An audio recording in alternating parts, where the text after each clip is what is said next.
Have you ever dreamt of turning your back on corporate America so you can move your family to Italy and then restore a centuries-old stone house in a dazzling medieval city?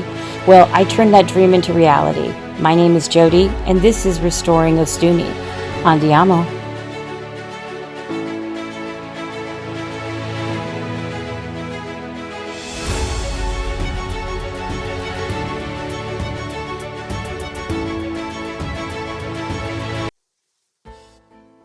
We are back and talking about my two favorite rooms in the house, the new kitchen and what I call living room two. This is the area that I'm probably going to be spending most of my time in, I admit. Again, I really love the division of space in this house, especially, and as well as then we still have a ton of outdoor space. I know it's just two of us here, but we like to do different things. And so the fact that we have two areas that we can both call our own makes me really happy. So we're going to actually start with the kitchen. Actually, when we walked in, this was the room that I literally fell in love with. To me, it just exemplified what Italy was supposed to look like. It has a lot of work that needs to be done. So this room, we're going to probably, I would say, the majority of our construction budget is going to be in this room.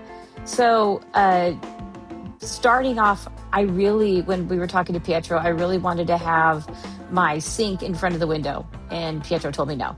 So he said, no, it's got to stay where it is now, which is fine. I actually am fine with that part. We're going to put cabinets underneath there. My one cat, Gucci, I think is going to be living up there above that window. So we're going to have cabinets over there. Maybe, I haven't decided, the dishwasher may be over there. But we're going to have cabinets across, and then where there's a sink now, because again, they use this as their kitchen for years. So where that sink is, that's where we're going to put our sink. I'm probably going to be putting in a sink similar to what I have now. I don't want to call it a farm sink because this doesn't have that big overlap, but I have a large sink now. So I'm probably going to do something like that. I do actually like that right now the water is coming out of the wall. So I'm thinking of doing a faucet like that. Normally I use some of the bigger ones, but I just kind of like how that is. I'm not sure, but I really like it. And then you move over, and this is where the fireplace is. Again, I'm really not sure what is going to happen here. I'd like to keep the fireplace if at all possible. Currently, right now, it's just kind of like a hole with a little bit of a chimney on it. I'd like to convert it to gas if possible, get rid of all of that tile surround and that like sitting area. We're going to get rid of all of that and have it flush.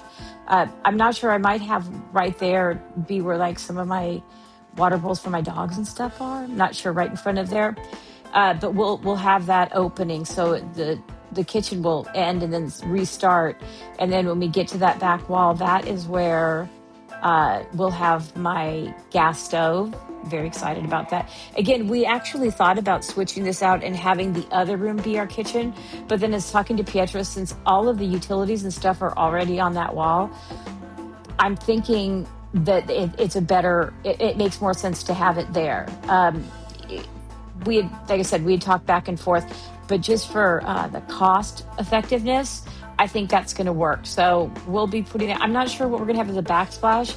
One of the things that's going to be a little bit more difficult with this room is that black and white tile. While I do actually like it, it kind of gives off that 50s diner type of thing. So I'm a bit concerned of putting tile on the back, because normally in a lot of these Italian houses you have a very bright background, but I'm afraid that with the floor being so black and white checkery and then having something up there, it could really clash. So I might do something that's just a little bit more of a understated, like stone, kind of like in a subway, kind of boring. But for this, I think that I just don't want this to look like one of those 50s diner type of things. So probably going to do that. And then on this back wall over here, probably gonna, I'm guessing maybe the refrigerator is gonna go over here. One of the things that we have to work on, which is a little bit weird, is because of that, I call it the carriage vault on the side, that goes down lower. So some of these walls I have to, I can't use for things that are a little bit taller.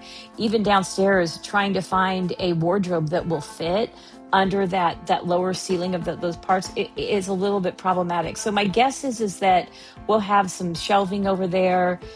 Maybe, I don't know if we'll have cabinets or not over there too, but we'll have shelving, and my refrigerator is going to be there. And yes, I'm going to get a big size refrigerator.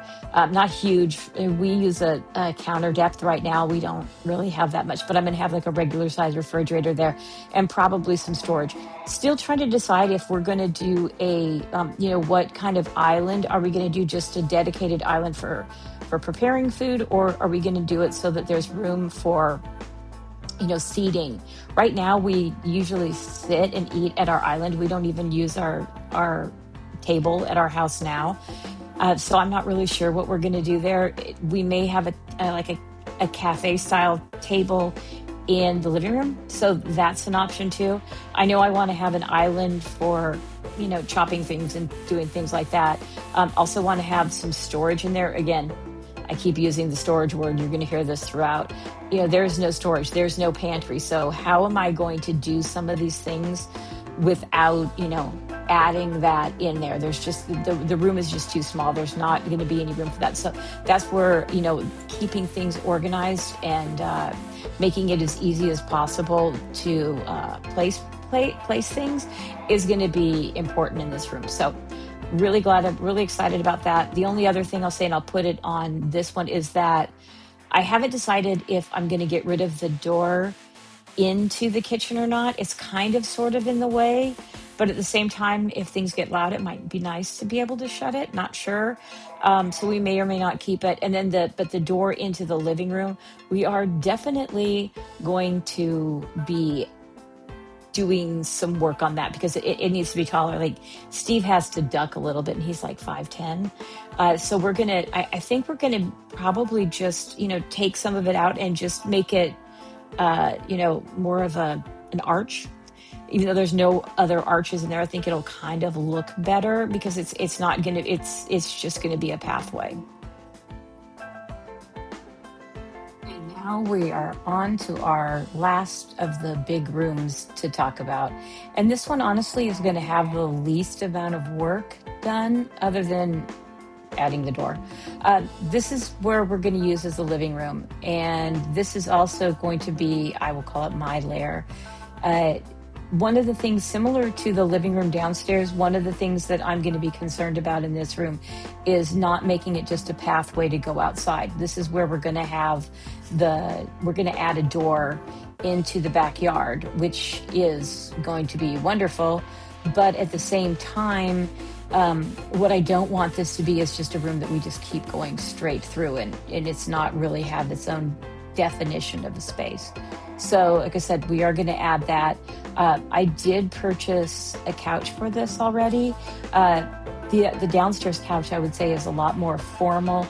This one, I'm actually adding color. I was excited about it. Downstairs, we've really kept it, like some of the creams and the earthy tones down there.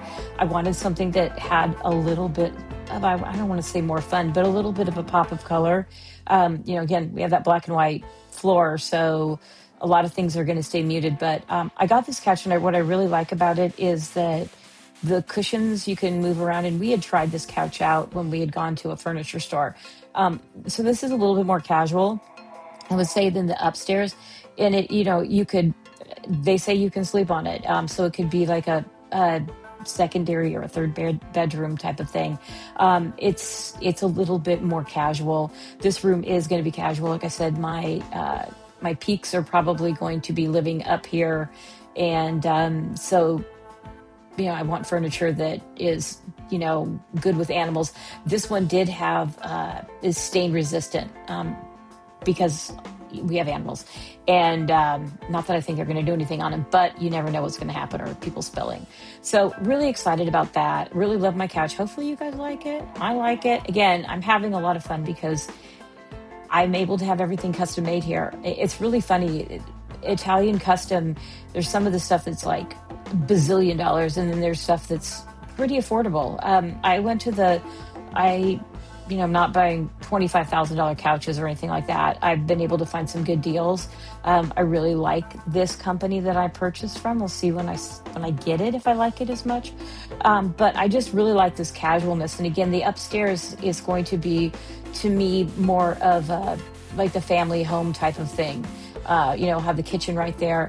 Also thinking about possibly putting in like a small like cafe style table over there that I'm thinking for dual purposes. I can use it for, editing my YouTube channel, someplace to sit and stuff, and have a computer over there. Also, we could possibly eat. I am hoping that we'll do a lot of dining outside on the terrace, but obviously sometimes the weather isn't great, so you need something inside. So I am thinking of getting like a small table. I'm going to wait to get that until after I get my couch in, because again, I'm looking at spaces and I'm kind of estimating, but until my couch gets here and I know exactly where I'm going to put everything, I'm just not really sure. This room is probably going to have the least amount of design in here talking about, because frankly, I just don't know how it's going to work until we figure out where the door is going to go. Again, probably going to paint it. The yellow with the black and white just doesn't work for me. Probably going to do some kind of cream again, which is fine. But I still really like it, and it's going to be pretty casual up here. Like I said, I want this room to be a place where people are hanging out if they're not hanging out in the kitchen. This is going to be the two rooms are almost going to be together, even though, there is a partition between them, but I really like it. Well, that's it for this episode of Restoring-Ostuni. Thanks for joining me on this wild pulley adventure, the dust, the discoveries, and everything in between. If you're loving the journey, hit subscribe, leave a review, and share it with a friend dreaming of their own Italian escape. Until next time, arrivederci.